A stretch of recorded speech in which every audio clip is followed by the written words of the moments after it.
Hello everybody. Today I'm going to be working with PowerPoint to create a storyboard. So I just wanted to show a little bit of the pointers that I've picked up along the way with the years of me using PowerPoint. And one of the things I like about PowerPoint is it's got a lot of diverse options that you could use. And I really use PowerPoint for almost everything. I even make drawings for weld shop welding projects, machining projects. I just make them in PowerPoint because of the flexibility it gives you. I'm just going to go ahead and delete all these chat boxes first. One thing I want to start out with is they have this feature of the new slide.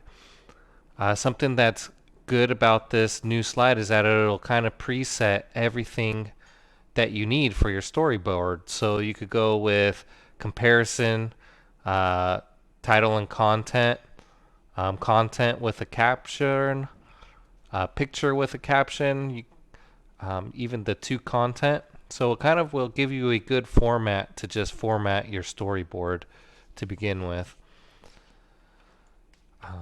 So we'll just put storyboard here.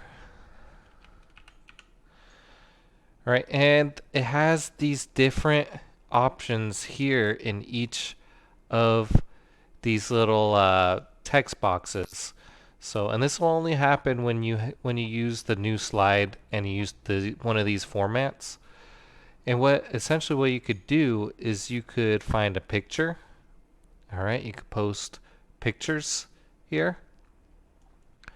All right, you can make graphs. You could even do smart art graphics. All right. So it gives you a lot of options that you can use this space for. So we'll go to stock images. So, you could even use stock images. Let's say we wanted to do a storyboard and we're talking about bread. Sure, we got a stock image now of bread, little baguettes there. Uh, and then you could add to this, you could just be, so if we're doing a storyboard on bread, right now you could go ahead and put the information you want in there.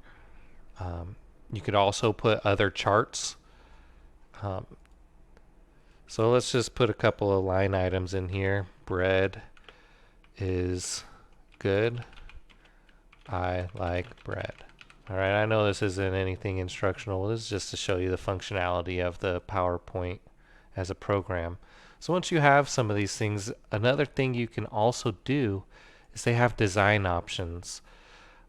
What's nice about these design options is they will give you a default way of kind of presenting your storyboard so that you have consistent fonts, consistent colors, consistent backgrounds throughout your presentation or your storyboard itself.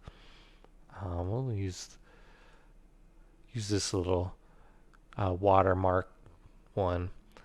One thing I also want to see is I might be a little cut off, but right here on the right, you even have further design options, which helps you further customize in a generic format how you can display your storyboard and its art. All right. So I hope you guys have learned a few things.